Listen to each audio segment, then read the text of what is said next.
This is Derek Wilder, and in this video presentation, I'm going to be reviewing a book called Destroyer of the Gods by Larry Hurtado.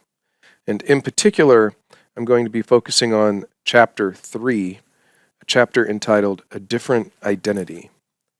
This video review will first briefly summarize Chapter 3, then provide one of the most significant strengths of the chapter, and then address some potential weaknesses, and then finally spend a few minutes discussing the value of this chapter for understanding not only the New Testament, but early Christianity.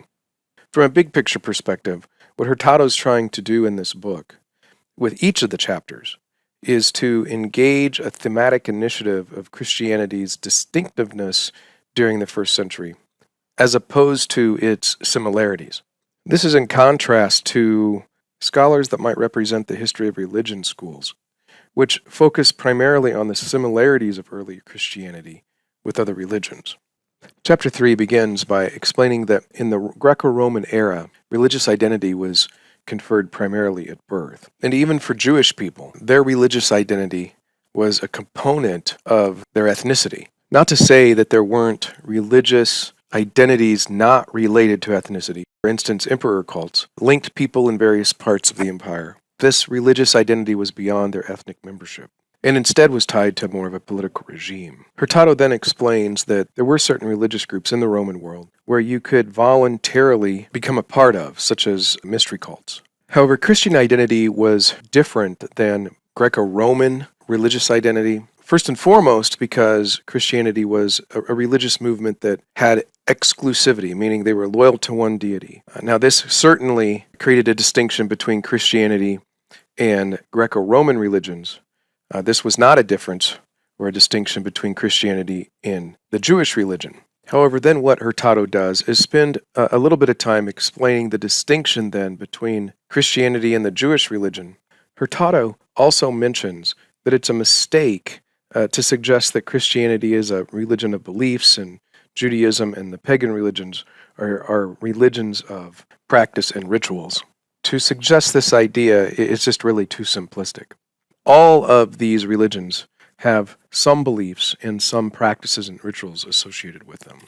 However, the most important distinction between early Christians and pagan religions and Judaism is that although Christianity was both exclusive with their monotheism and not related to ethnicity, the Apostle Paul insisted that Christians' identity actually were conferred through their participation in Christ. Before spending a little more time on this, Hurtado then identifies some key labels, such as Christian, such as the Greek term Christus, that translates from the Hebrew word Mashiach. Spends a little time discussing ecclesia as well, but then returns to this important topic, this important distinction of this Christian identity that is in Christ. And in particular, the way Hurtado explains this is that although Jews and Gentiles were formally separated by the Jewish law, the separation has been broken down, and in place of this divisive duality, there is now, quote, one new man, one new humanity established in Christ. And this in Christness incorporates both Jews and Gentiles into a new group identity that transcends ethnic distinctions. In other words, in summary, Christ was the chief identity marker. Christ was the individual that made Christianity distinct from all other religions during this Greco-Roman period. And this leads right into the biggest strength of the chapter.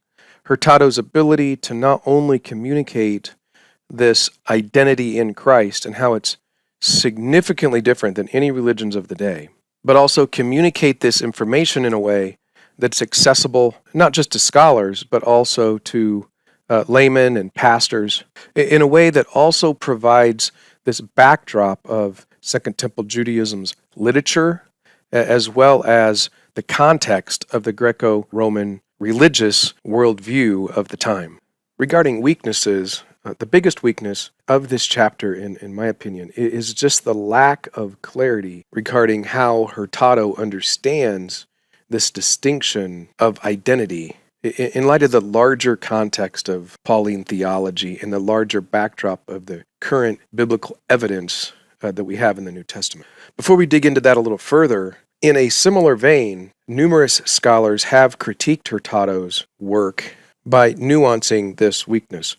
Specifically, Joshua Jipp suggests that Hurtado should have spent more time around the distinction that Jesus was crucified and resurrected from the dead. This is clearly something unique in the ancient world. In fact, a crucified Christ is unique not just in the ancient world, but really at any time during history. Paul Hartog also accuses Hurtado of not interacting with Paul's discussion around the scandal of the cross.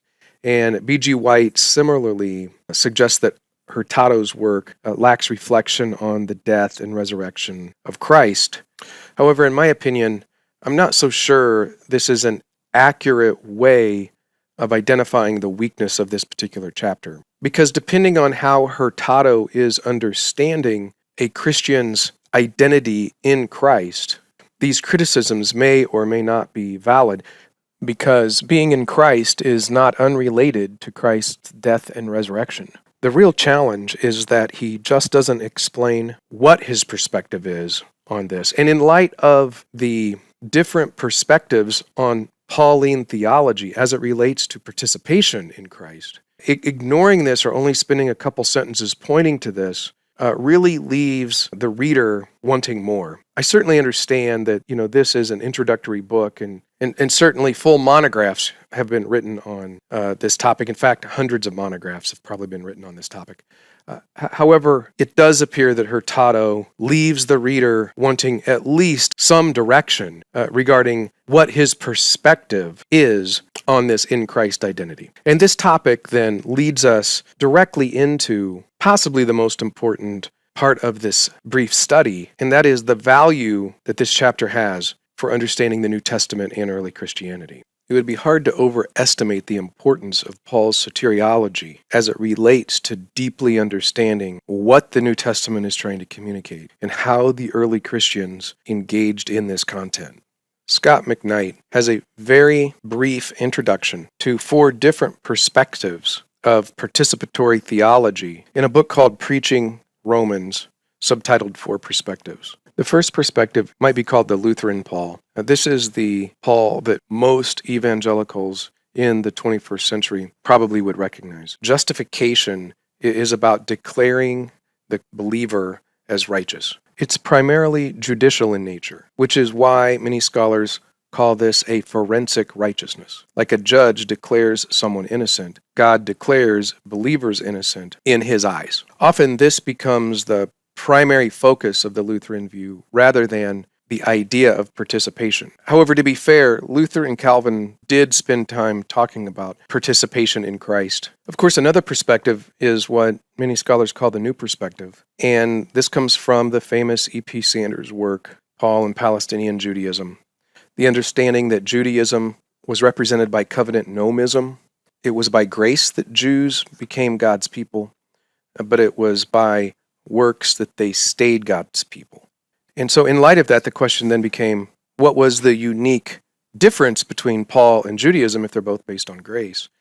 And Sanders then engages this idea of participatory theology.